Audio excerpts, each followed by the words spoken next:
Hello students, good morning all of you. I hope सभी अपने अपने घरों में रहकर सुरक्षित और स्वस्थ होंगे। हमारी आज की जो वीडियो क्लास है उसमें हम जो है हिंदी वसंत के अंतर्गत पार्ट 2 का हम जो है अध्ययन करेंगे और इसके अंतर्गत हम इस पाठ का पाठ परिचय, कठिन शब्द, शब्दार्थ और अभ्यास प्रश्नोत्तर को देखेंगे। तो जैसा कि मैं आपको हर एक वीडियो में अपनी बात जो है शेयर करता हूँ और वही बात आज मैं फिर से आपको रिपीट करना चाहूँगा कि कोई भी पाठ को समझने के लिए उस पाठ को पढ़ना बहुत ही आवश्यक होता है। ठीक है, और पढ़ने के लिए हमें क्या करना है, शब्दों को सही उच्चारण के साथ पढ़ना है, तभी उसमें कही गई बात को जो है हम समझ पाएंगे। ठीक है, तो आइए मैं इस पाठ का जो है एक या दो पैराग्राफ आपको रीड करके बताता हूँ कैसे पढ़ना है। फिर उसके बाद मैं इस पाठ का जो है संक्षिप्त मतलब सारांश आपको बताऊंगा। ठीक है, दादी माँ, पाठ 2, दादी माँ। इसके लेखक हैं शिव प्रसाद सिंह।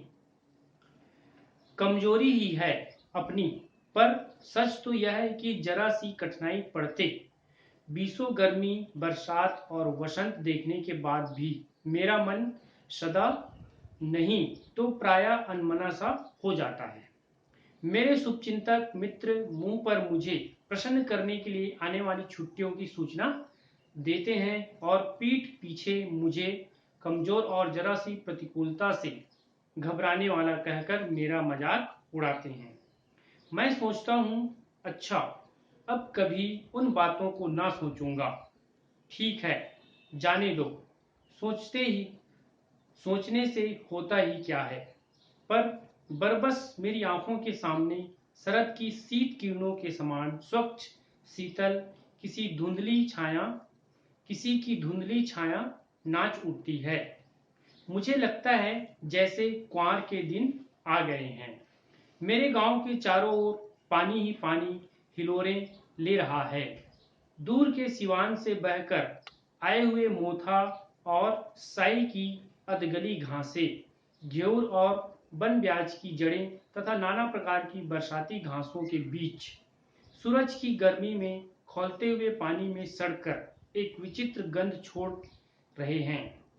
रास्तों में कीचड़ सूख गया है और गांव के लड़के किनारों पर झाग भरे जलाशयों में धमाके से कूद रहे हैं। अपने अपने मौसम की अपनी अपनी बातें होती हैं। आषाढ़ में आम और जामुन ना मिले, चिंता नहीं। अगहन में चिवड़ा और गुड़ ना मिले, दुख नहीं। चैत के दिनों में लाई के साथ गुड़ की पट्टी ना मिले, अफसोस नहीं। पर कुंवर के दिनों में इस गंधपूर्ण झाग भरे जल में कूदना ना हो तो बड़ा बुरा मालूम होता है। मैं भीतर हुड़क रहा था। 2-1 दिन ही तो कूद सका था। नहा धोकर बीमार हो गया। हल्की बीमारी न जाने क्यों मुझे अच्छी लगती है। थोड़ा थोड़ा ज्वर हो, सर में साधारण दर्द और खाने के लिए दिन भर नींबू और साबुन। लेकिन इस बार ऐसी चीजें नहीं थी। ज्वर जो चढ़ा तो चढ़ता ही गया, रजाई पर रजाई, और उतरा रात 12 बजे के बाद। इस तरह से मैंने जो है 2 पैराग्राफ आपके बुक से रीड की। आगे की जो है बुक, इस चैप्टर को जो है आप खुद जो है स्वयं से रीड करेंगे, जैसा मैंने अभी आपको रीड करके बताया। ठीक है, कहने का मतलब मेरा ये है कि पुस्तक को जितनी आसानी के साथ हम शुद्ध उच्चारण के साथ पढ़ेंगे, उस पाठ में कही गई बात हमें ज्यादा समझ में आएगी। इसलिए मैं हर बार आपको फोकस करता हूं कि हिंदी, चाहे वो इंग्लिश हो चाहे हिंदी हो, हम अच्छे से अगर उसको फ्लो में पढ़ रहे हैं, शुद्ध उच्चारण के साथ पढ़ रहे हैं, तभी उसमें लिखी गई बात को हम अच्छे से समझा सकते हैं या बता सकते हैं। ठीक है, तो इसलिए आप पहला प्रैक्टिस आपका क्या होना चाहिए, अच्छे से जिस तरह से मैं अभी आपसे बात कर रहा हूँ हिंदी में, वैसी आप भी जो है किसी से अगर हिंदी में बात करते हैं तो वैसी फ्लो के साथ आपको हिंदी का पुस्तक या हिंदी के जितने भी चैप्टर उसको आपको पढ़ने आना चाहिए। ठीक है, तो आइए मैं इस पाठ का जो है सारांश आपको बताता हूँ, फिर इसके बाद इस पाठ के कठिन शब्द और शब्दार्थ एवं प्रश्न उत्तर को मैं जो आपको व्हाट्सएप के माध्यम से शेयर करूंगा। ठीक है। दादी माँ शिव प्रसाद सिंह, इसका जो है पाठ परिचय या यूं कहिए कि सारांश मैं आपके सामने रीड कर रहा हूँ। कहानी में लेखक ने अपनी दादी माँ के जीवन की विशेषताओं को बताया। इस कहानी के माध्यम से लेखक ने जो है अपने दादी माँ के जीवन की विशेषताओं को बताया। कहने का मतलब हर घर में जो है दादी नानी होती है, मतलब पुरानी महिलाओं के बारे में बताया गया है जो अपने समय में कुछ ऐसी चीजें किया करती थी जिसके कारण उनके घर में कई बीमारियां जो है बिना इलाज के ही चली जाती थी, है ना। और कई चीजों को जो है काफी लंबे समय तक बिना किसी चीज के जो है उसको सुरक्षित रखा जाता था। तो उनके कुछ अलग तरीके थे, या यूं कहिए कि दादी माँ के नुस्खे आपने सुने भी होंगे। तो उन्हीं विशेषताओं का वर्णन जो इस पाठ के माध्यम से लेखक ने जो है सामने लाने का प्रयास किया है। उनकी दादी माँ परिवार की मुखिया थी। उनकी जो दादी माँ थी वो उस परिवार की क्या थी, मुखिया थी। कहने का मतलब उस परिवार का हेड। वह पूरे गांव के सुख दुख में शामिल होती थी। वह पूरे गांव के सुख दुख में शामिल होती थी। दादी की छत्र छाया में सभी निर्भय हो जाते थे। कहने का मतलब उसकी छत्र छाया में, उसकी देख रेख में सभी जो है निर्भय होकर, मतलब बिना डर के जो है रहते थे। लेखक थोड़ी सी कठिनाई में घबरा उठता था। लेखक के मित्र उनके सामने उसकी प्रशंसा करते, किंतु पीठ पीछे उनका मजाक उड़ाते थे। तब उन्हें दादी माँ की बहुत याद आती थी।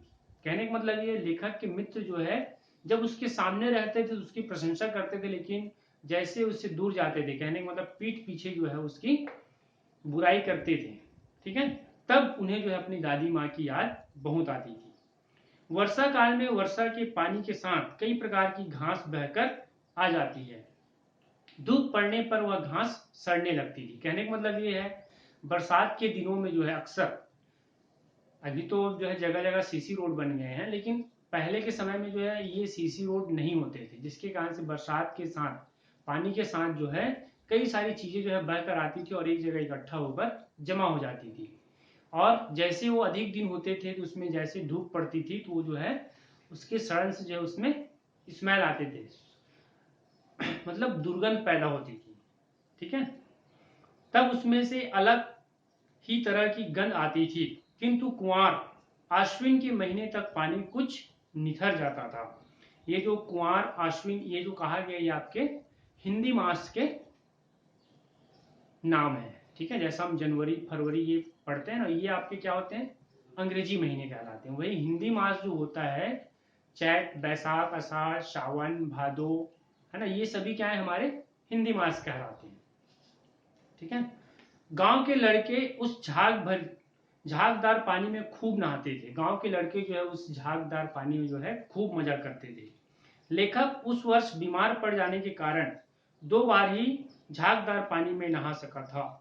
उस बार उन्हें ऐसा बुखार आया था कि न जाने नाम की जाने का नाम ही नहीं ले रहा था।